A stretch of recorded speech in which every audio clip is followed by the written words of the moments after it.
Bienvenue à toi, ici Nadège et Louisa, deux amoureuses qui croient qu'avec des questions profondes, on peut créer des discussions qui transforment des vies. L'intention de ce podcast, c'est de te permettre de découvrir des personnes inspirantes sous un angle nouveau et de te questionner sur ta propre vie grâce à des questions profondes tirées de notre jeu Vu. Et aujourd'hui, on a la chance de recevoir Laurie. Laurie, je suis très contente de te recevoir. On a connecté dans l'école de coaching Mastery et ça a été l'occasion de découvrir un peu plus. Je pense que tu étais quelqu'un qui était un peu en satellite. Genre, je suivais un peu ce que tu faisais de loin. Je pense qu'on se connaissait un peu de nom avant de se connaître. Et je suis très heureuse qu'aujourd'hui, on puisse te découvrir un peu sous un nouvel angle. Parce que j'ai la chance d'avoir pu avoir des espaces profonds et intimes avec toi sur plein de sujets autour de l'humain. Donc j'ai hâte que tout le monde puisse en profiter. Avant de commencer, on s'est mis d'accord sur le fait qu'il n'y aurait pas de filtre aujourd'hui, donc on va parler de tout.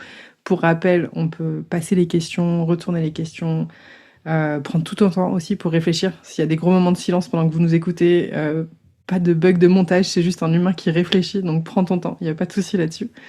Est-ce que tu es ready? Ouais, prête, trop contente et impatiente de voir les questions qu'on va avoir au hasard. Ouais, qu'est-ce que le hasard viendra dire de nous aujourd'hui? Bah ouais. Eh ben, let's go. Première question. Que signifie être pleinement vivante pour toi? Oh waouh. Ah ouais, on attaque fort avec un vrai sujet. Et en même temps, j'adore ces questions-là.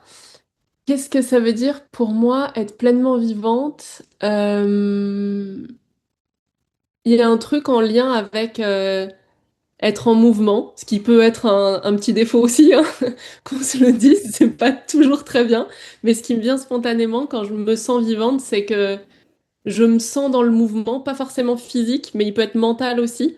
Le sentiment que j'ai des projets. Tu vois, moi, ça m'aide à me sentir vivante, la perspective d'un avenir, d'un futur et de choses qui m'attendent, de choses que j'ai envie d'accomplir et que j'ai pas encore accomplies. Et sur tous les niveaux de vie, d'ailleurs, c'est pas du tout seulement en lien avec le business ou les objectifs un peu traditionnels, mais tu vois, même si j'ai prévu le week-end prochain de passer le week-end avec un de mes enfants en tête à tête, je me sens vivante d'avoir ça qui est prévu, justement parce que je pars du principe que je serai encore vivante pour le vivre, alors que dans les faits, j'en sais rien. Et ouais, ça, je pense que c'est quelque chose qui est important pour moi, de me sentir vivante tout le temps. Et dès que je me suis sentie moins vivante, ça a été souvent les moments pivots de ma vie, tu vois, où je me suis sentie un peu en train de mourir, de perdre une partie de moi. Et souvent, ça a été des éléments déclencheurs pour changer quelque chose au niveau pro, au niveau couple, au niveau ma relation avec mes enfants, tout.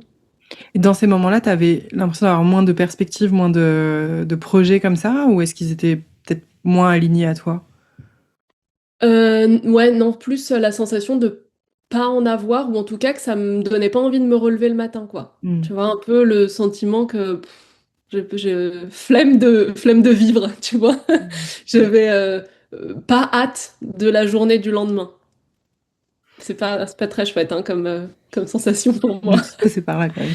Et ça me fait sourire parce que ça me fait penser à la vidéo sur le bonheur là qu'on a regardé il y Hmm. a pas longtemps. Et les trois piliers du bonheur, d'après la science, du coup, c'est l'autonomie, la perception de progression et le lien, la qualité du lien. Et tu vois, je trouve que la perception de progression, ça va un peu avec cette idée de j'ai des projets et j'avance, tu vois. Et du coup, si Mm. l'un des trois piliers s'éteint, ben, c'est difficile. Mais néanmoins, si tu as quand même du lien qualitatif et un sentiment d'autonomie, je pense que tu peux quand même être bien et te sentir vivant.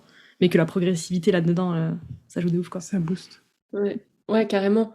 Et c'est vrai que, tu vois, je nuance quand même un peu ma réponse parce que je me dis, attends, quand on n'est pas dans ma tête et qu'on l'entend de l'extérieur, ça peut aussi ressembler à une forme de course, tu vois, à toujours un nouveau projet. Et c'est pas vraiment comme ça que je le vis. En effet, il peut y avoir des moments où c'est beaucoup plus plat en termes de projet, mais où je me sens profondément bien dans ma vie telle Hmm. qu'elle est, même quand elle est un peu plus monotone. Tu vois, si je suis vraiment bien en ce moment. Et là, d'ailleurs, c'est un peu le cas. Tu vois, il n'y a pas 1000 projets pour la suite. Mais par contre, il y a eu des gros chantiers avant qui font que là, je me repose et je savoure et je me sens quand même très vivante là-dedans. Hmm.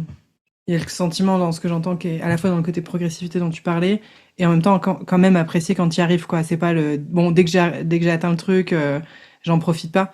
Et Ouais. c'est marrant parce que j'allais te reposer la question, tu vois, est-ce que c'est le temps d'attente ou est-ce que c'est aussi la projection de, par exemple, ce week-end avec ton enfant et de se dire, bah, en fait, pendant aussi, j'en profite, alors que des fois, il y a, pour certaines personnes, c'est juste le fait de se projeter faire un truc et quand c'est là, il y a presque une forme de Mm. déception, d'ennui ou de moins de vivance, en tout cas, dans ces moments-là, quoi. Mais j'entends que c'est les Ouais. deux. Ouais, et j'ai ressenti plutôt le deuxième avant, tu vois, il y a encore une dizaine d'années.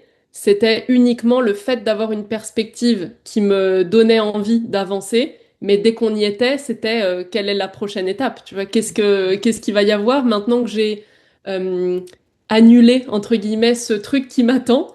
Bon, bah, s'il m'attend plus rien, faut que je recrée quelque chose. Et je crois que ça a été mon job des 10 dernières années d'apprécier quand c'est là et d'apprécier le moment où il y a encore rien et que j'ai pas besoin de le forcer et ça va venir naturellement. Et c'est quoi les plus grosses clés? C'est pas une question facile non plus, mais c'est quoi les plus grosses clés qui t'ont permis d'apprendre à apprécier ça sur les 10 dernières années? Bah, je crois que au moment où je fonctionnais comme ça, j'étais beaucoup drivée par mon cerveau un peu animal, quoi. Tu vois, qu'est-ce que je veux fuir, qu'est-ce que je veux gagner, et je suis bien que dans ces deux zones-là. Je pense que les clés, ça a été de travailler sur moi, c'est un peu bateau comme réponse, tu vois, mais c'est vraiment d'apprendre à me connaître, d'aligner ma vie en fonction de ça. Et en vrai, ça paraît pas grand-chose, mais c'est quand même un sacré job de faire ça. Et je crois qu'à partir du moment où j'ai été plus heureuse dans ma vie, mais profondément heureuse, tu vois, pas le truc de façade où tu dis aux gens que ça va bien, mais quand je l'ai vraiment ressenti, bah c'est comme si tout le reste n'était que du bonus. Tu vois, je suis Mmh. déjà bien avec tout ce que j'ai là. Si en plus il y a un projet pour plus tard, ça va être trop génial, mais même s'il n'était pas là, c'est déjà trop génial et j'adore ce que j'ai. Je Mmh. crois que du coup, il y a une forme de gratitude qui s'est installée là-dedans et qui m'a fait beaucoup de bien. Trop beau. Prochaine question. Vas-y. Quelles sont tes parts d'ombre? Ah bah tiens, c'est marrant. Je le vois un peu en miroir avec ce que j'ai dit au début de celle d'avant. Euh, Mes parts d'ombre, euh, waouh, j'adore cette question. Je l'aime bien parce que je trouve qu'on l'associe souvent à des défauts. Et j'ai eu cette conversation l'autre jour, hier, je crois, avec ma plus grande fille, euh, qui me disait, je sais plus quel est l'exemple qu'elle prenait, mais genre être impulsif, c'est pas très bien, quoi. Et du coup, je lui disais, ah, ça dépend du point de vue duquel on se place. Parfois, c'est vachement bien, parfois, ça l'est pas. Et après, elle a fait une espèce de d'insulte, on va dire, à sa petite sœur, mais qui était hors contexte, elle voulait rien dire. Et elle lui dit, ah, toi, ça se voit vraiment que t'as de l'audace. Et pour elle, c'était un genre d'insulte. Et du coup, j'ai dû expliquer à ma fille de 6 ans ce que c'était qu'avoir de l'audace. Et en quoi, des fois, c'est cool, et des fois, peut-être moins. Et, enfin, et tout ça, je le trouve hyper intéressant parce que ça bouge la façon dont on voit les qualités et les défauts, je trouve. Et du coup, mes parts d'ombre, bah, je pense qu'il y a un lien avec ces projets dont je parlais, tu vois, le côté où c'est encore inconfortable pour moi d'être dans une forme de vide, tu vois, de calme et on maintient ça comme ça, ma foi, tant que ça va, restons ainsi. Tu vois, Mmh. je sens qu'il y a une part de moi qui me pousse des fois, et aujourd'hui j'essaye de la comprendre et de savoir ce qu'il y a derrière et pourquoi est-ce qu'elle me pousse, qu'est-ce que je veux éviter. Mais je pense qu'une de mes parts d'ombre, c'est celle-là d'avoir du mal à être avec le vide. Une autre aussi, c'est que comme j'ai une tendance à aller vite quand j'ai envie de faire quelque chose, je suis hyper impatiente avec les gens qui vont pas vite. Euh, Mention spéciale pour mon chéri, évidemment, qui est toujours celui qui prend le plus, parce qu'avec lui, c'est la personne avec qui j'ai le moins de filtres. Donc, je suis moi à fond dans ma lumière et dans mon ombre.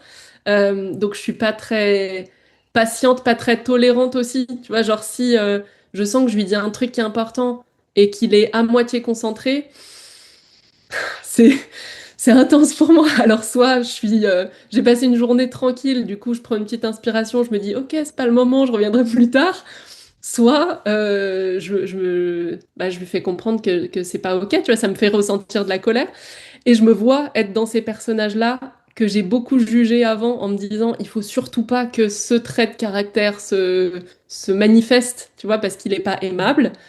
Et aujourd'hui, je vois aussi que si j'étais pas comme ça, ben, j'aurais pas la partie que j'aime bien et qui me sert à d'autres moments.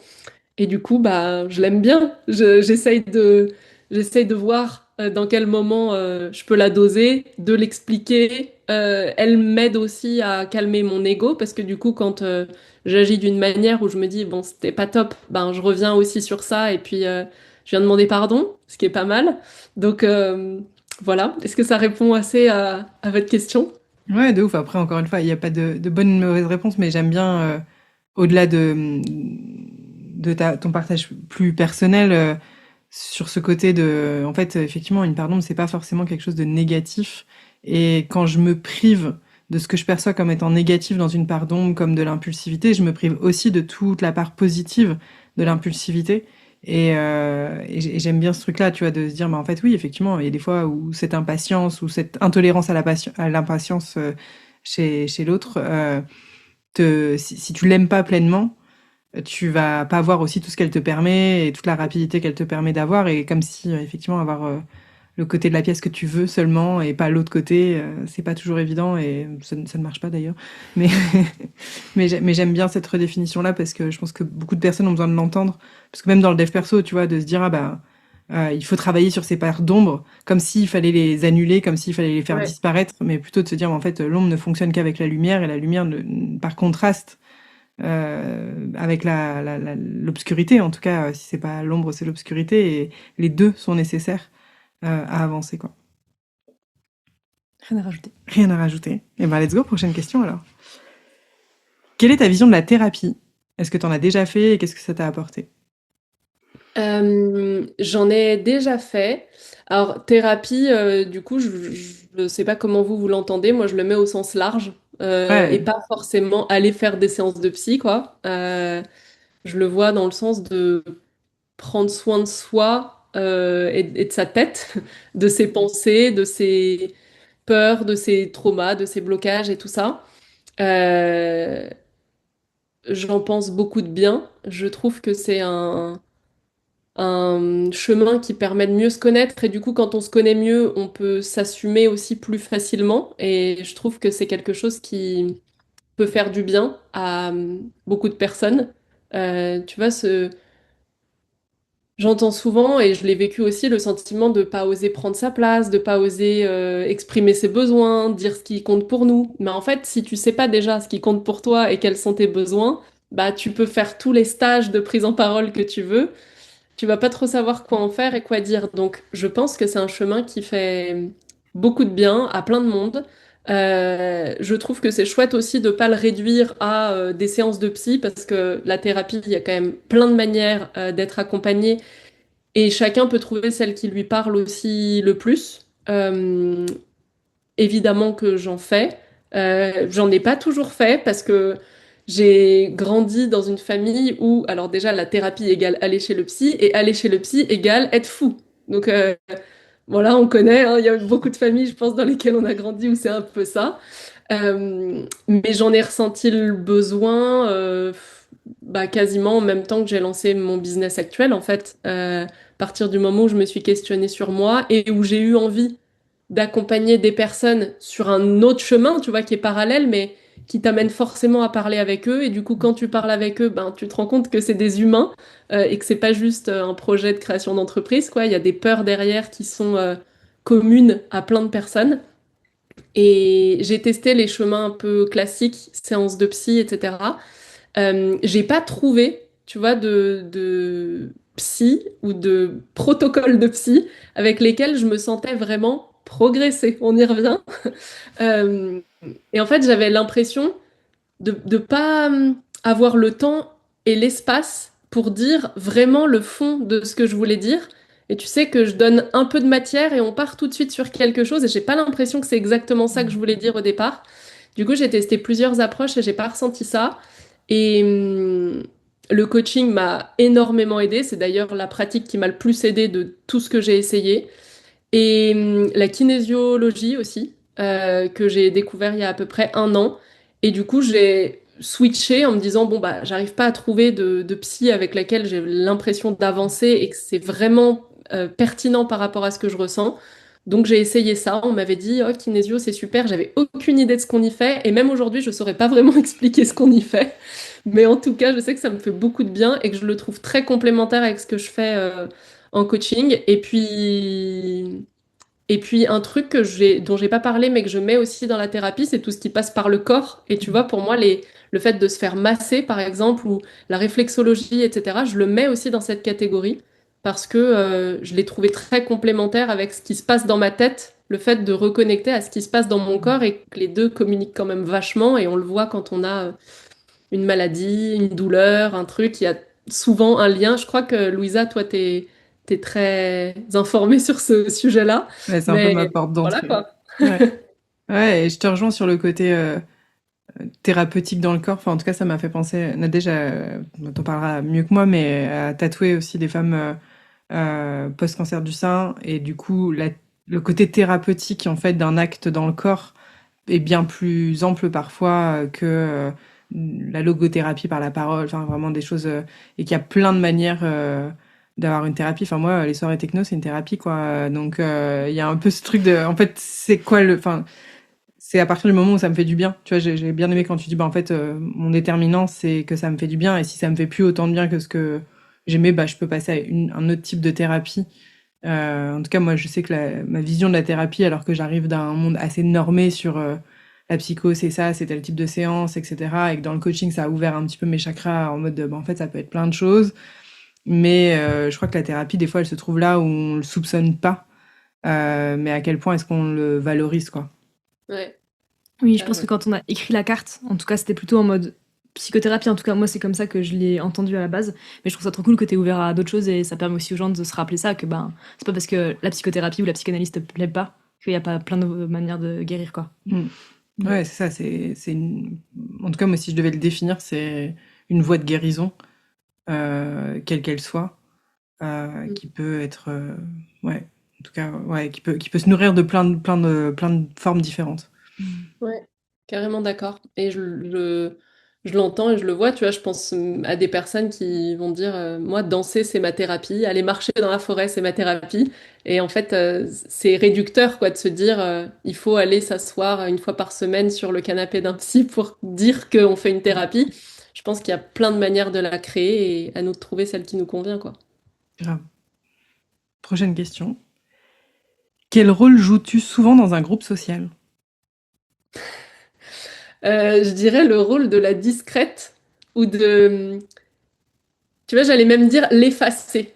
Euh, que je mets plus trop avec une connotation négative, alors qu'avant beaucoup. Pour moi, je le voyais comme si je suis effacée, c'est que j'ai pas assez de courage pour prendre ma place, pour faire porter ma voix. Enfin, tu vois, il y avait tout une espèce de tas d'injonctions qui devaient aller avec.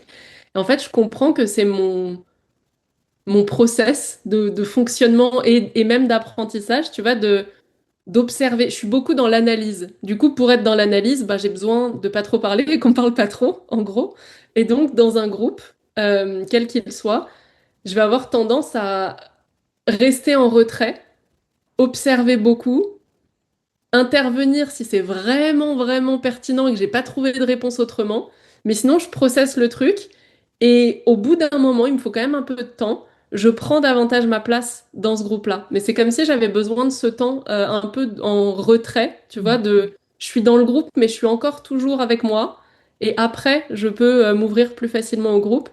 Et donc ça, c'est hyper visible quand je suis dans un groupe en tant que participante. Mais ça l'est aussi quand je suis dans un groupe que j'anime, parce que j'ai plus ou moins toujours, et j'y pensais le week-end dernier, c'est marrant, j'ai plus ou moins toujours ce rôle où je réunis et je facilite quelque chose, mais ensuite les interactions peuvent vivre sans que je sois l'élément central de ce groupe. Et je Mm. pense que ça vient à la fois de mon caractère, mon tempérament, mon fonctionnement, et peut-être aussi que ça vient d'autres choses qui seront à révéler dans mes nombreuses thérapies, tu vois, où je n'ose peut-être pas à certains moments, je suis mal à l'aise d'être au centre de l'attention. Tu vois, Ouais. il y a encore ce côté-là. Donc je pense que c'est à la fois quelque chose qui est naturel et à la fois quelque chose qui est une limite que je me mets par rapport à ça, mais ma foi qui me pose pas tant de problèmes aujourd'hui. Donc c'est pas Mm. un gros sujet à résoudre, mais peut-être qu'un jour ça me posera des problèmes et dans ces cas-là, bah, j'irai travailler pour le résoudre. Ouais, et en même temps, tu vois, enfin, au moment où tu me décris ça, j'ai l'impression que tu me décris ta manière dont tu as construit ton business aujourd'hui. Mm. Et d'être dans ce truc de d'abord une phase d'observation, j'observe, j'analyse, et ensuite je passe à l'action. Et en même temps, mes actions font qu'elles te rendent pas dépendant de moi et de enfin, de ma présence en tout cas. Mm. Et je trouve que ça rebondit un peu sur la question des pardons, c'est-à-dire que tu aurais pu prendre ça toute ta vie comme un poids, en mode je suis quelqu'un de discret, il faut que j'arrête d'être timide, etc. Enfin, moi j'ai vraiment le même profil hein, dans le groupe. Quand j'étais à la fac, on m'appelait le radar, quoi. Je me mettais dans un coin de la pièce, j'analysais tout, et après seulement je pouvais aller parler aux gens et être présente et capter des choses. Mais si je le prends comme un problème à résoudre, ben du coup je vais toujours être dans le jugement, alors qu'aujourd'hui, ben je vais parler pour moi, mais dans le côté, ben je suis capable d'analyser un parcours client, je suis capable d'analyser chez une personne son modèle de fonctionnement, etc. et faire des liens que je peux pas voir si je suis dans la foule et que je suis dans l'interaction et que je suis dans le mouvement direct. Donc, soit tu le prends comme un problème à résoudre, soit tu le prends comme une grosse force et ensuite tu dessines ta vie autour de ça. Et j'ai l'impression que c'est un peu ce que tu as fait, enfin, en tout cas ce qu'on a fait, et de pouvoir se redéfinir là-dessus. Donc, je trouve ça très inspirant. Merci pour ça. Prochaine question. Vas-y. Quand es-tu la plus compétitive? Ah, le premier truc qui me vient, c'est que j'aime pas trop la compète. Euh, Parce que elle me stresse. La compétition, je l'associe à je dois prouver un truc. Et du coup, oh, je préfère pas jouer. Tu vois, ça m'intéresse pas. Et en même temps, je pense que j'ai quand même ce truc-là parce que j'entreprends, parce que j'ai envie que les choses fonctionnent, parce que euh, naturellement, je construis des choses euh, que je trouve bien et qui, de mon point de vue, viennent résoudre des choses que je n'ai pas vues résolues ailleurs. Donc, il y a quand même forcément cet aspect-là. Mais justement, de par mon côté plutôt en retrait dans un groupe, tu vois, je vais pas du tout me mettre dans des situations où je dois être en compétition. Euh, la question c'est à quel moment je suis la plus Ouais, quand compétitive? es-tu la plus compétitive? Et on parle pas forcément de compétition externe, hein. Tu vois, Ouais, vis-à-vis de moi-même. je sais pas. Quand est-ce que je le suis? Attends, c'est une super question, mais elle me demande de la réflexion. Prends le temps. Euh, je pense que je le suis si je sens un danger. Tu vois, si c'est dans le moment où je dois protéger un truc qui est important pour moi. Mm. Et les deux choses qui me viennent en tête quand je pense à ça, c'est mon business ou ma famille. Si je sens que dans mon business, je dois protéger un truc, mais là, j'ai pas d'exemple précis qui me vient. Donc j'imagine que là, je pourrais me montrer compétitive. Mais tu vois, même vis-à-vis de ça et de ma manière de vendre, j'aime pas l'idée de me mettre en compétition avec, ben là, t'as ça, mais chez moi, c'est mieux parce que t'as ça. Mm. Tu vois, j'aime pas trop ce jeu-là, donc je le fais pas.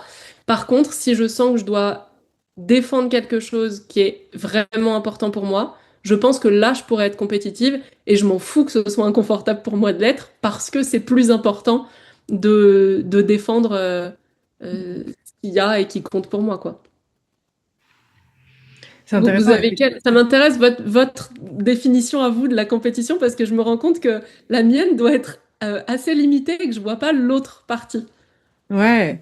Bah, en tout cas, moi, ce qui me venait quand t'évoquais ça, je pense que j'étais plutôt de ton avis, tu vois, en mode je me voyais pas très compétitive et en même temps, j'ai eu des rôles de sales, de commercial et tout ça, donc il y a une forme de compétition, mais j'avais pas ce truc de battre les autres, tu vois, en tout cas Ouais. performeur dans la compétition. Et je crois que j'ai capté des choses le jour où je me suis retrouvée à la salle de sport ou que j'ai pris des dossards de sport où je me disais bah en fait je suis pas là pour performer mais ben quand même t'as des gens qui vont plus vite que toi qui vont moins vite que toi donc tu vois ton niveau entre guillemets sous une forme tu te retrouves dans une compétition même si tu veux pas jouer le jeu tu te retrouves quand même dans un truc de l'autre est devant moi va plus vite va moins vite etc et c'est là que ça m'a mis en lumière à quel point j'étais compétitive envers moi tu vois et que en fait des fois ça me fait du bien de me retrouver en compétition avec d'autres pour sortir de la compétition que je me mets aussi avec moi-même, qui peut avoir aussi ses limites parfois.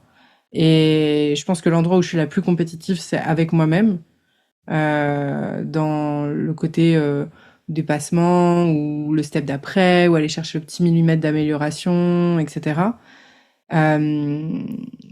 Mais je vois que des fois, de me mettre en compétition avec d'autres me soulage le niveau de pression aussi que je peux mettre en interne, tu vois, et de me dire ah bah en fait, je suis pas si nulle. Tu vois, comme j'ai peut-être plus une tendance à minimiser et à chercher l'extra mile, etc.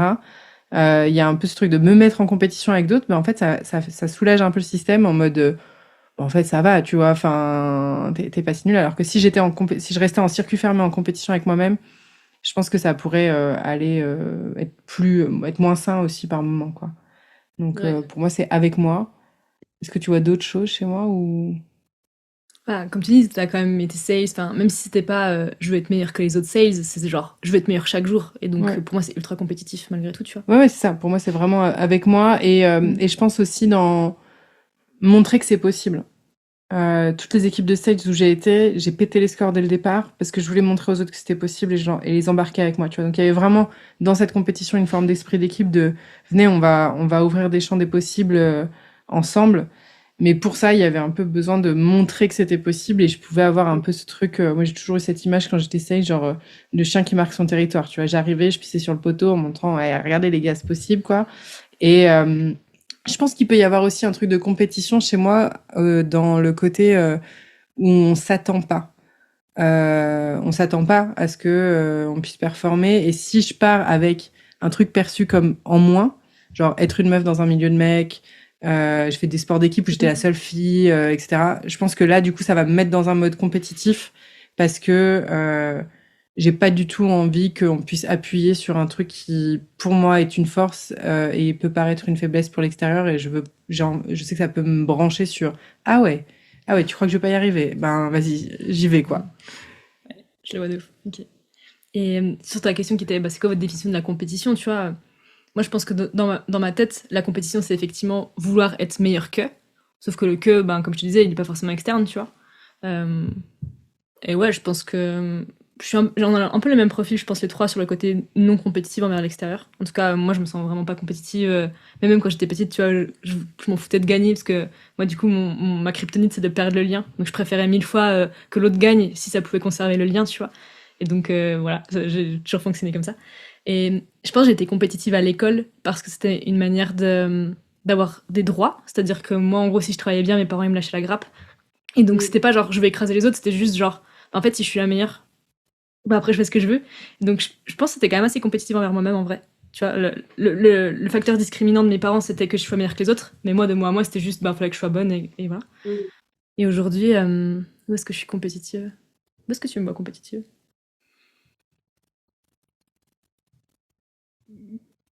Dans le côté avec toi-même, dans un truc de discipline, tu vois. Genre, c'est toi qui gagneras sur la capacité à être discipliné, je pense. Ok. C'est vrai que moi, du coup, je mets juste le mot discipliné et pas compétitif, mais je vois l'idée, effectivement. Ouais. Compétitif Moi aussi, contre la celui-là flemme. me parle plus, ouais. Ouais, ouais, je me sens très disciplinée. Et après, je pense que j'ai eu. Je pense que c'est moins le cas, mais je pense que j'ai pu me sentir compétitive dans la sexualité. Tu vois, j'ai envie que ce soit mieux que. Pas forcément mieux que tes ex, mais mieux que la dernière fois, mieux que le mois dernier, tu vois. Le côté performeur. Voilà. Plus performeur que compétitif, quoi. Mais tu vois, pour moi, c'est pas pareil, en fait, en vrai. Mais voilà. Prochaine question? Bah ouais. Allez, hein.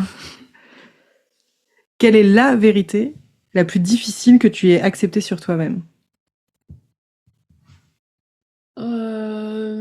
Elle m'a fait peur cette question au début, quelle est la vérité? Je me dis, attends, non, non, il n'y a pas une vérité. C'est quoi cette histoire? Sur moi-même. Mais déjà, même là, je me dis, est-ce qu'il y a une vérité sur moi-même dans le sens où, je sais pas, moi j'étais persuadée que la vérité, c'est que je suis une fille timide, et puis en fait, ma vie démontre que je suis pas si timide que ça aujourd'hui. Est-ce que c'est une vérité? Elle évolue, en tout cas, la vérité. Donc celle, je vais reformuler si vous permettez, Avec plaisir. la vérité actuelle à propos de moi, la plus difficile à quoi déjà?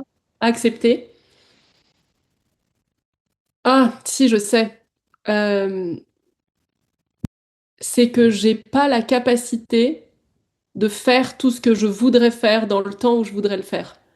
En ce moment, je suis dans cette prise de conscience que je me mets beaucoup de pression. Donc peut-être c'est là où je suis compétitive avec moi-même. Je me mets beaucoup de pression et je cherche des solutions parce que je suis branchée sur ce que je veux faire et que j'ai oublié que c'est différent de ce que je peux faire. Et du coup, je rentre dans un schéma où j'ai toujours l'impression que je suis en retard, que j'en fais pas assez. Enfin, en ayant quand même la conscience que j'en fais beaucoup, mais que ça pourrait être mieux, ça pourrait être toujours plus. Et ouais, ça c'est vraiment mon sujet du moment et mon corps m'a parlé d'ailleurs. Et je me suis dit, attends, je comprends pas le message. Je vais me poser, je vais aller faire une petite séance chez ostéo, je vais aller retourner voir ma kinésio. Qu'est-ce que ça veut dire tout ça? Et en fait, tout converge au même endroit, y compris le coaching. Et il y a cette notion de la vérité actuelle que je dois accepter sur moi et qui est dure à accepter encore, c'est que je ne peux pas, je n'arrive pas à faire tout ce que je voudrais faire dans le temps que je me donne. Et du coup, ça vient challenger, c'est marrant, les questions, elles se rejoignent vachement, mais ça vient challenger ce côté progression du début, parce que j'ai l'impression que ne pas pouvoir tout faire m'oblige à ralentir, alors que dans une vie parallèle, j'aurais pu aller plus vite. Et en même temps, bah, je me questionne sur, mais pourquoi aller plus vite? Pourquoi tu veux aller vers quoi au final? Et pourquoi est-ce que c'est génial d'y aller doucement aussi? Donc là, on est pile poil sur un de mes sujets du moment où j'apprends à apprécier et à voir tous les avantages qu'il y a à ce que ça n'aille pas aussi vite que ce que ça pourrait. Et je les vois de plus en plus. Et c'est trop marrant parce que la vie fait des trucs, on dit par hasard, mais je sais pas si c'est toujours un hasard. Le week-end dernier, je suis partie, j'avais 5 jours qui étaient prévus, qui étaient focus pour travailler. Donc je suis partie seule, j'ai 4 enfants, donc j'étais sans enfants, sans chéri, juste moi pour travailler. Et ça, je sais que c'est toujours un truc que je fantasme encore un peu en me disant, ben, quand j'aurai toute cette plage horaire devant moi, j'aurai pas à faire à manger le soir, j'aurai pas à gérer le coucher, je serai pas interrompue, je pourrais vachement avancer. Et en fait, pour la première fois depuis des années où je fais ça régulièrement, je l'ai hyper mal vécu parce qu'en fait, ma vie m'a trop manqué. Et du coup, j'ai pas beaucoup avancé et j'étais pas dans un super mood. Et je me suis dit, bah, tu vois, je crois que tu avais besoin de vivre ce truc-là, hyper inconfortable, pour te rendre compte que même dans le truc que tu fantasmes, il y a aussi plein d'inconvénients. Et dans ta vie, où parfois tu trouves qu'il y a trop de freins qui t'empêchent d'aller à ton rythme, ben en fait, il y a énormément d'avantages que j'avais oubliés, en fait, et que là, je revois pleinement. Et c'est intéressant de voir que derrière ce truc de pleinement vivant, c'est ce truc d'avoir toujours quelque chose en ligne de mire pour progresser. Bah au final, si tu as trop d'attachement à être dans ce truc-là qui va me permettre de me sentir vivante, et que même quand je suis en régression, à quel point est-ce que je peux être en train de me sentir vivante aussi, c'est un peu ce sujet-là. Et je trouve que ben ça me donne envie de se questionner et de se dire, ok, si je me repose la question, ou si quelqu'un qui nous écoute se pose la question de qu'est-ce qui me rend pleinement vivant, d'aller un peu voir quand même aussi à quel point l'attachement à ce que ce soit ça qui rende vivant crée un frein potentiel, et comment ces deux questions-là se répondent, c'est un peu ça, quoi, de se dire, bah, en fait, tant que je reste attachée à ce que progression égale sentiment de vie, ben, j'ai l'impression de mourir dès que je progresse pas, et donc du coup, je vais par conséquent le vivre inconsciemment pour accepter de laisser mourir cette part-là, et avant que le corps le dise trop fort, quoi. Donc, Ouais. Et ça me touche parce que ça me rappelle toutes les fois où, tu sais, on part en vacances en week-end et en fait, au bout de 2-3 jours, notre quotidien nous manque, que ce soit l'endroit où on habite, notre taf et tout. Et quand on rentre, on est genre, ah putain, heureusement qu'on est rentré, et tu sais, on est trop grateful et on se dit, bah ouais, en fait, c'est utile qu'on reparte régulièrement pour se dire, en fait, c'est mieux chez nous. Tu vois? Et ça répond aussi un peu à ce que tu dis. Enfin, ça résonne avec ce que tu disais sur le côté pendant 10 ans, tu as fait des choses depuis des espaces de fuite ou d'attraction, d'espace un peu animal. Et effectivement, moi, j'ai l'impression que les vacances avaient du sens, ou le temps d'extraction avait du sens quand je vivais une vie qui m'allait pas. Mais en fait, si je vis une vie avec laquelle je suis alignée, j'ai pas envie de m'en extraire.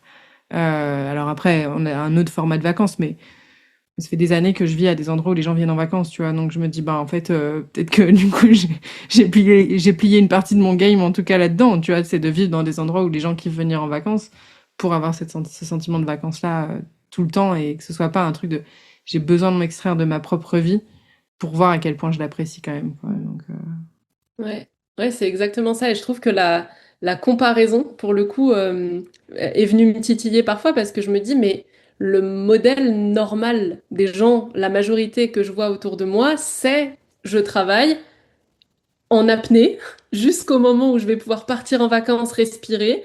Puis je vais rentrer, je vais avoir une petite déprime en me disant, oh là là, les prochaines vacances, c'est dans longtemps. Et du coup, ça crée, je trouve, une espèce de norme où je me disais, mais attends, du coup, j'ai un problème parce que moi, je ressens pas le besoin de partir en vacances. Du coup, est-ce que c'est parce que il y a un truc qui cloche chez moi? Est-ce que c'est parce que je suis accro au travail? Est-ce que, tu vois, je me questionnais là-dessus et jusqu'à ce que je comprenne en effet que mais j'ai juste créé une vie de laquelle j'ai pas envie de m'échapper. Et quand j'en sors, j'ai hâte de la retrouver. Et là, je crois que, ouais, ce week-end, ça m'a bien rappelé ça, en fait. Et du coup, ça a effondré le fantasme tout seul parce que maintenant, je vois les avantages qu'il y a, mais aussi les inconvénients quand je pars faire mes petites sessions où je peux bosser sans être interrompue. et je sais pas toi, mais j'ai l'impression que, tu vois, moi, j'ai vécu ce truc de je vis pour les week-ends ou je vis pour les vacances. Je prenais 3 semaines, fallait pas me parler, pas parler du taf et j'étais à l'autre bout de la planète, quoi. Euh, j'ai l'impression qu'aujourd'hui, je vis plus la même proportion, mais par contre, je le vis des fois peut-être dans une journée, avec quand même des petits moments où, bah, effectivement, il y a des tâches que je subis, entre guillemets, ou dans lesquelles je suis peut-être un peu plus en apnée. Je crois vraiment avoir fait le tri et qu'il y en a beaucoup moins, mais si je regarde mon quotidien, il y en a quand même. Mais c'est juste que comme c'est plus rapproché d'avoir une tâche qui me fait respirer après une tâche qui me met en apnée, etc., il y a une forme de régularité qui fait que c'est plus supportable que apnée, apnée, apnée, respiration, respiration, Ouais. respiration. Et donc, du coup, de parfois ramener de la respiration dans des phases où on est en apnée ou de reconsidérer qu'il y a des petits moments où c'est pas tout le temps aligné et il n'y a pas ce fantasme-là.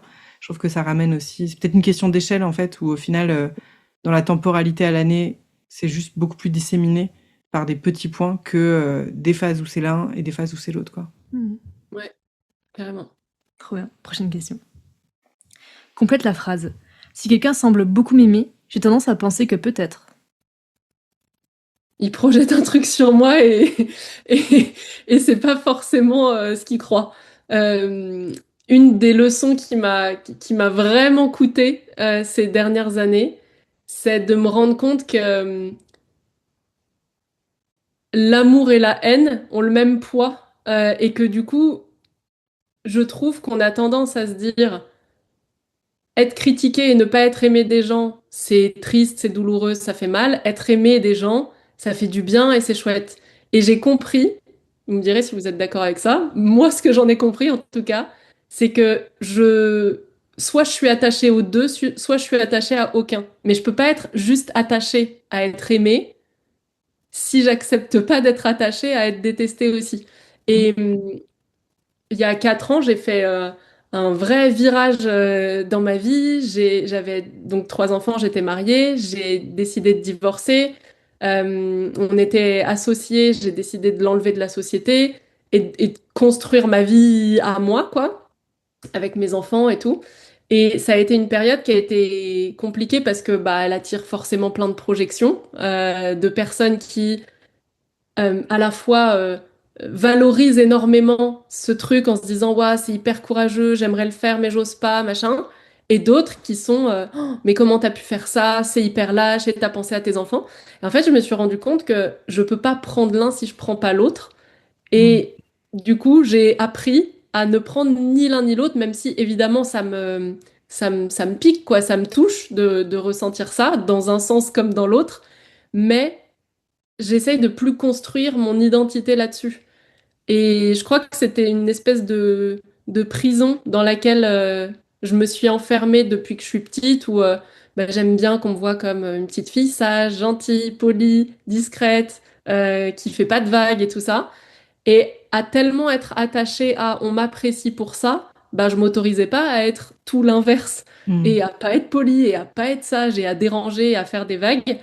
Et, je pense que j'avais besoin d'un vrai moment fort, quoi, dans ma vie pour me dire, je ne peux plus gérer cette identité à essayer de plaire à tout le monde. Donc, fuck, et je plais à personne, et tant pis. Et après, revenir à une forme d'équilibre où j'observe et j'entends quand on me fait, en gros, des compliments. J'observe et j'entends quand je reçois des critiques. Mais j'essaye de me sentir neutre au milieu de ça et de me rappeler que c'est juste la personne qui voit un truc en moi, soit qu'elle aime pas, mais que c'est pas vraiment moi. Mm. Donc, cette phrase, je la compléterai comme ça. Elle est un peu longue, hein, la fin, mais vous avez compris Non, l'idée, je carrément. pense. J'aime trop et je trouve que ça amène le. Moi, c'est un truc que je rappelle beaucoup qui est le détachement et l'attachement, c'est la même énergie, hein. Oui, Et ça, c'est les enseignements. Je pense que Julie Bruel m'a beaucoup aidé à intégrer ça, au fait de se dire, mais en fait, si t'es attaché ou détaché de quelque chose, t'es toujours en lien. Alors que le non-attachement, pour moi, qui est un peu cette troisième étape-là et la troisième voie, va permettre de créer beaucoup plus de liberté. Mais des fois, on est un peu en mode, ah, je suis attaché à plaire à cette personne, et puis après, bon, bah, j'en ai plus rien à foutre. En fait, dans le j'en ai plus rien à foutre, c'est la même énergie, quoi. C'est vraiment la même chose, parce qu'en fait, je me définis au travers de l'inverse. Alors que peut-être qu'une clé intéressante, en tout cas dans le bouddhisme et dans certaines influences comme ça va être derrière cette clé de non-attachement. Et on en parlait encore hier soir où je finis un atelier, on me complimente et c'est quelqu'un qui connaît très bien le principe d'équilibrage de perception, soutien de challenge au même degré, donc qui au même moment me fait le compliment, me dit ah merde, du coup il y a Nadège qui va devoir te rééquilibrer, etc. Et je lui réponds en disant bah en fait, ça dépend si je le prends pour moi. C'est-à-dire que si je m'attache à ce que ma valeur dépende de ton compliment, effectivement, je vais avoir besoin de quelqu'un en face qui me ramène à l'équilibre et qui me minimise pour venir compenser le curseur que j'ai mis trop haut. Mais si moi, je ne m'identifie pas à «Ah oui, c'est vrai, elle a raison, je suis quelqu'un de bien parce qu'on me complimente», j'ai plus besoin en face d'attirer la force opposée. Et je crois qu'il y a énormément de sagesse, ce qui est pas évident, hein, c'est vraiment pas un chemin évident. Mais c'est une grande sagesse aussi de rappeler ça, quoi. Du coup, je l'ai moussé après. Voilà. J'ai continué à remettre une couche. Non, mais en tout cas, on s'est souvent posé la question, tu vois. En tout cas, moi, c'était un jeu un peu au début où dès que quelqu'un me faisait un compliment et dans les univers un peu de coaching où tu comprends le rééquilibrage de perception, je disais, ah bah non, mais tu peux pas dire ça parce qu'il y a quelqu'un qui est en train de me critiquer, etc. Et oui, c'était un jeu, puis en même temps, je me disais, ah mais non, mais attention, est-ce que tu cultives aussi là-dedans? Parce que du coup, tu cultives un truc de, bien sûr qu'il y a toujours les forces opposées, mais les forces opposées ne sont nécessaires que si tu t'attaches à l'un, ouais. positif ou négatif.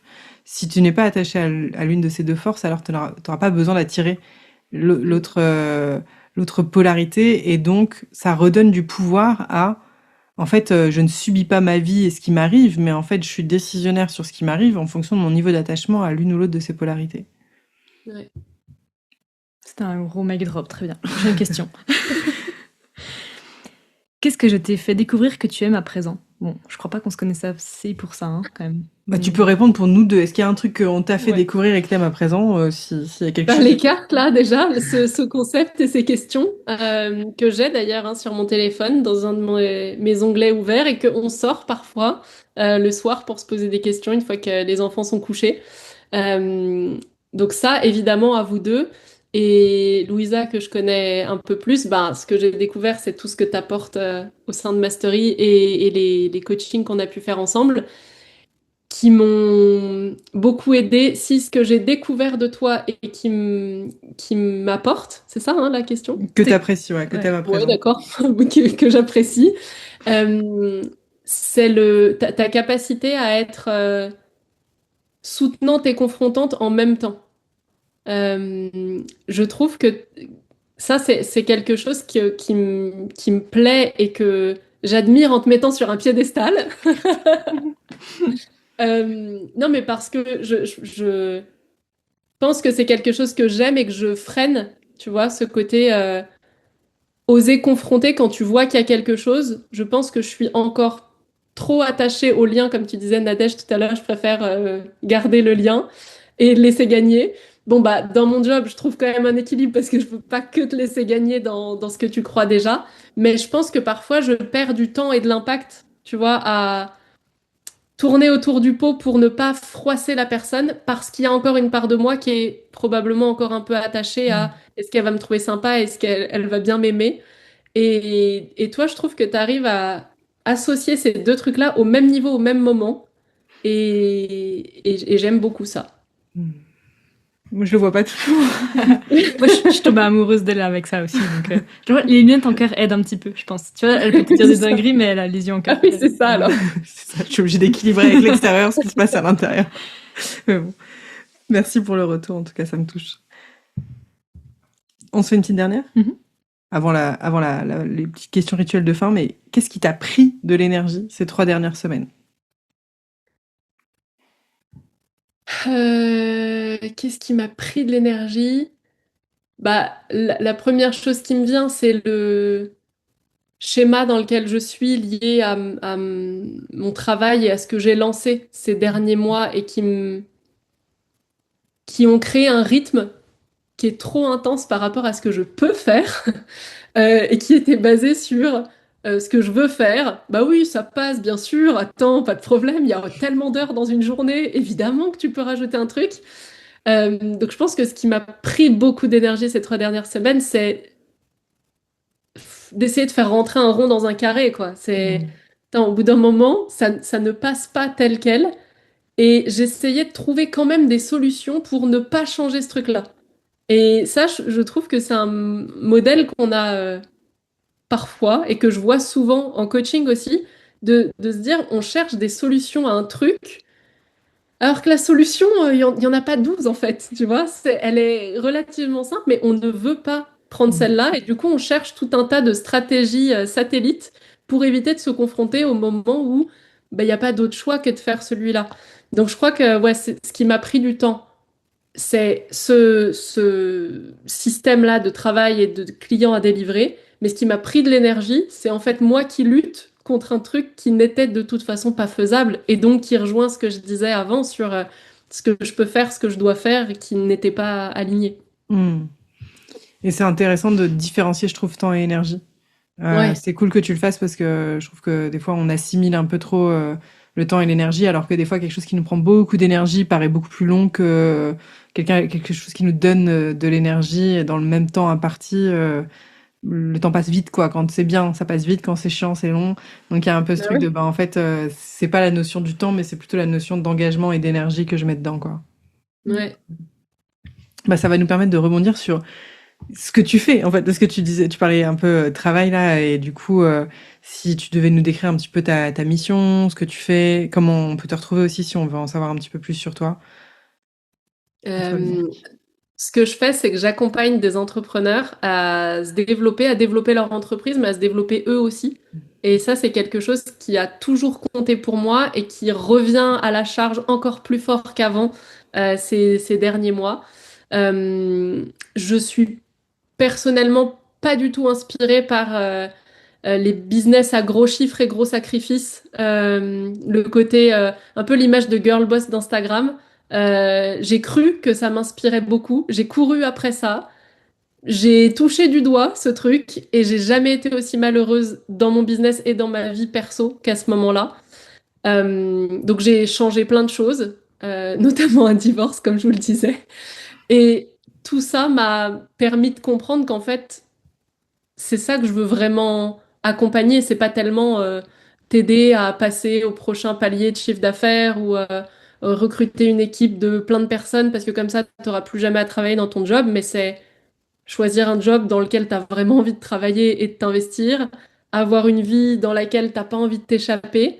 Et un des véhicules pour ça, c'est l'entrepreneuriat, donc j'accompagne autour de ça. Mais en vérité, ce qui se passe le plus souvent, c'est qu'on parle pas tant de business que ça, on parle beaucoup de ce qui se passe dans leur vie. Et je trouve que c'est un des trucs les plus précieux de mon job, c'est créer ces espaces où les gens viennent déposer des trucs que parfois même leur conjoint ne sait pas parce qu'ils osent pas en parler. Et ça, c'est le truc qui me touche le plus. Donc voilà ce que je fais. En gros, ça rentre pas dans une fiche de poste tradie, mais je pense que vous comprendrez très bien ce sujet-là. Et où me retrouver le plus, bah, sur Instagram, c'est là où je suis le plus souvent, à mon prénom, nom, Laurie Picheron. On mettra tout ça dans la description et j'ai envie de rebondir là-dessus sur la question qu'on avait juste avant sur qu'est-ce que je t'ai fait découvrir avec ta main présent et que j'ai envie de te retourner. Je pense pas que c'est quelque chose que tu m'as fait découvrir, mais par contre, je pense que tu l'incarnes énormément sur la capacité à changer le véhicule s'il est plus adapté. Et s'autoriser à voir que... J'aime bien cette image, tu vois, mais si t'as une Ferrari mais que t'es dans un champ de boue, peut-être que des chaussures de rando, c'est plus adapté qu'une Ferrari, tu vois. Et donc, du coup, avoir cette résilience et cette capacité à re-questionner le véhicule plutôt que de re-questionner le conducteur, je trouve que c'est une belle image de ce que tu fais et que t'aides les gens aussi là-dessus, tu vois, d'adapter leur véhicule à qui ils sont, à comment ils ont envie de fonctionner et à quel est le terrain actuel de leur vie pour optimiser le véhicule. Et je trouve que tu l'incarnes vraiment et que je trouve que ça me fait apprécier aussi une belle partie de l'entrepreneuriat qui est, en fait, t'es pas obligé de changer pour avoir le véhicule idéal et la Lambo orange, mais que peut-être, en fait, juste si tu changes le véhicule, ça vient s'adapter à toi et ça crée la vie que tu cherches, quoi. Donc voilà, j'avais juste envie de te retourner ça. Ah, merci beaucoup, ça m'aide beaucoup en plus dans mes réflexions du moment. Merci. Avec Très plaisir. bien. Et la personne qui passe au micro de vue juste avant toi s'appelle Justine, et elle t'a laissé une question, qui est quel est le fait le plus marquant qui a façonné la personne que tu es aujourd'hui?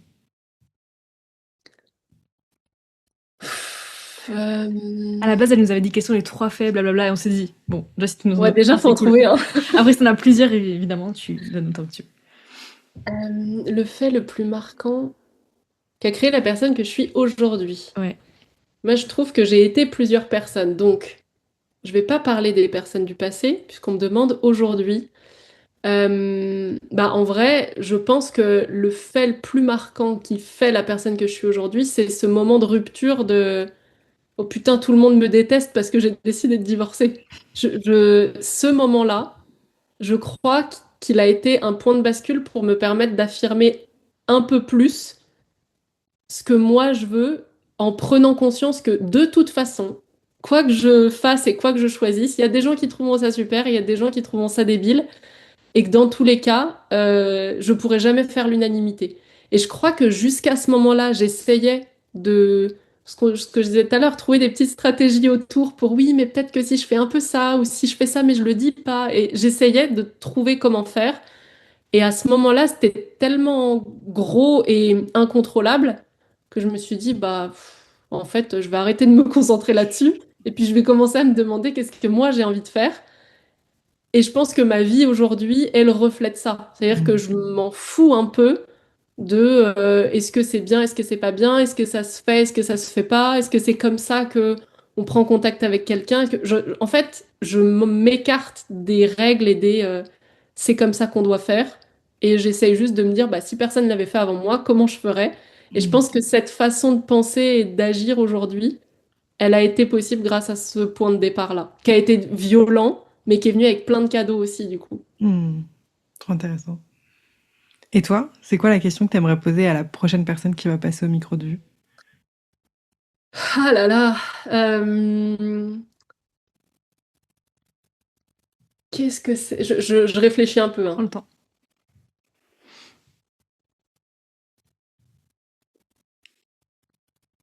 Euh, il y a 2 questions en une, vous verrez si vous gardez les deux, mais elles permettent de développer un peu. Euh, quelle est l'émotion la plus inconfortable à vivre pour toi et pourquoi? On garde les deux. On garde les deux questions. C'est marrant, je pense qu'on en a une assez proche il y a pas longtemps, non? Ah, c'était quelle émotion t'incarnes? Tu t'autorises pas à vivre pleinement, c'est pas pareil. Ah ouais. C'est pas la même chose. C'est pas la même mais chose, très bien. Trop bien. Quelle émotion est la plus inconfortable à vivre pour toi et pourquoi? Ok. Merci. Merci pour la question. Et si les personnes là qui nous écoutent pouvaient repartir avec une leçon, un mantra, une question, quelque chose qui t'a touché récemment et profondément, qu'est-ce que t'aimerais leur dire pour clore cet épisode? Euh, Bah, c'est une phrase de Julien, du coup, qui me vient, parce que là, je suis quand même bien immergée depuis plusieurs mois dans ce qu'il partage.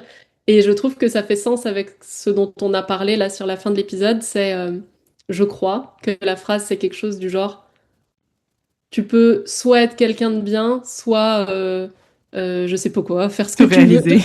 te réaliser, voilà. Donc, tu peux soit être quelqu'un de bien, soit te réaliser, mais pas les deux. Et je trouve que ça résume assez ce qu'on a évoqué et qui m'aide encore plus à ancrer le fait que les deux ne seront pas possibles. Donc il y a une forme de deuil à faire, je trouve, derrière, qui est soit je vais chercher à plaire aux autres et à être vue comme quelqu'un de bien, qui est probablement une illusion d'ailleurs, parce que est-ce qu'on est tous d'accord sur la définition de quelqu'un de bien? Je crois pas.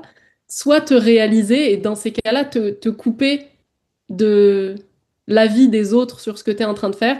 Et je crois que paradoxalement, plus tu te coupes de ça et tu avances dans ta direction, plus les gens vont avoir un avis sur ce que tu fais et probablement dans le lot, il y en a qui vont penser que tu es quelqu'un de bien, mais ça aura pas été ta motivation de départ et plus une conséquence d'un truc que tu fais pour toi. Et, et cette phrase-là, j'aime bien me la garder en tête, même si je l'ai pas exactement, j'ai l'idée en tout cas. Je trouve que tu l'as expliqué et rendu réel, tu vois, parce que je pense que quand on l'entend la première fois, elle est un peu percutante, tu vois, en mode ben, à quel point est-ce que c'est une vérité. Et je pense que la manière dont tu l'expliques permet, je pense, à plein de gens de prendre conscience aussi que il y a une forme de deuil à faire là-dedans et à quel point est-ce que je l'incarne au quotidien et c'est des allers-retours, tu vois, entre ah merde, là je suis attachée à être quelqu'un de bien, du coup ça m'empêche de me réaliser ou là je suis en train de me réaliser et du coup j'ai pas d'attente à être quelqu'un de bien et je le serai peut-être mais je m'en fous quoi. Ouais, exactement. Trop bien. Merci beaucoup Laurie, c'était vraiment un Merci chouette à vous. épisode. J'ai aimé le hasard des questions, comme tu disais au tout début. Il y a pas tant de Ouais, hasard. c'est dingue, hein? Ouais, Ouais. non, c'était génial. Merci beaucoup pour ces questions. C'était chouette. Si vous avez aimé ce moment de partage profond qu'on vient de vivre avec Laurie, que vous avez envie d'en vivre plus souvent, vous pouvez retrouver le podcast et aussi plein de questions déjà directes sur l'Insta, nous.vu. Mais si vous avez envie de les avoir tout le temps avec vous, dans votre poche, partout, quand les enfants sont couchés, avec des gens que vous connaissez plus ou moins, retrouvez-nous sur le site nousvu.com pour aller chercher votre édition. Merci beaucoup Laurie. Merci Laurie. Merci. À la très vite.